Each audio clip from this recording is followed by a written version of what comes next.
In the silence of the ashram in Pondicherry, far from the noise of politics and war, two mystics sat with the future before their inner eye. Sri Aurobindo and the Mother, beacons of spiritual evolution, did not see nations merely as political entities, but as living souls in the drama of human transformation. Who could imagine that these two divine minds once spoke of Pakistan, not just as a neighbor, but as a karmic formation born from division and pain? Sri Aurobindo, the revolutionary turned yogi, foresaw the consequences of partition long before it became reality. Sri Aurobindo wrote, "India is not a piece of earth. She is a power, a Shakti.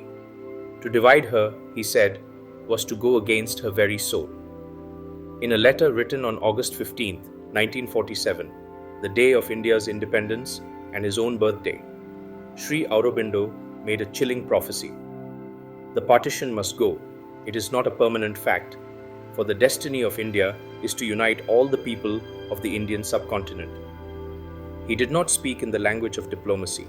He spoke with the clarity of a rishi. Pakistan, he warned, was not a final creation, but a temporary shadow, an expression of fear, separatism, and an incomplete evolution. The Mother, his spiritual collaborator, echoed this vision. Once, when asked about Pakistan, she responded with piercing words, "Pakistan is a falsehood. It must disappear." Her words were not political hate. They were expressions of a spiritual truth, of a disharmony that could not stand against the higher light. But this prophecy was not about war or conquest. It was about transformation. The Mother never called for violence. She called for inner strength, for the awakening of India's deeper spiritual destiny. Let us not forget, the very name Pakistan was formed to assert separation. Yet Sri Aurobindo saw India not as broken pieces, but as a single spirit expressing through many forms, many tongues. Even as conflict broke out, wars, bloodshed, terrorism, the vision of these seers remained rooted in peace through spiritual awakening. Sri Aurobindo said, "All problems of the world are problems of harmony." And the Mother?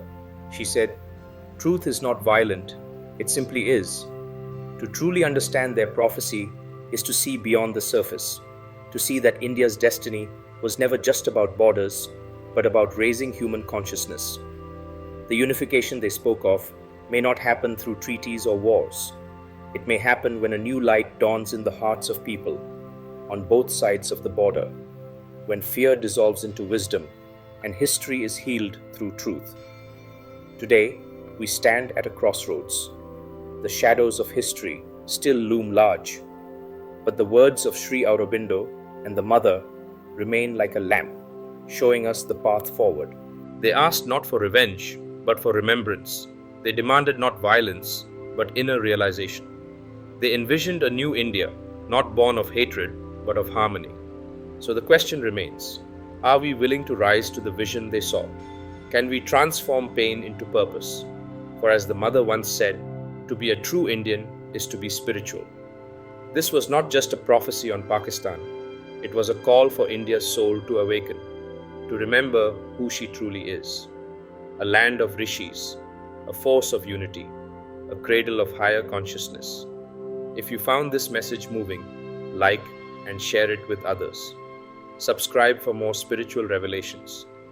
Let us remember the truth of India together.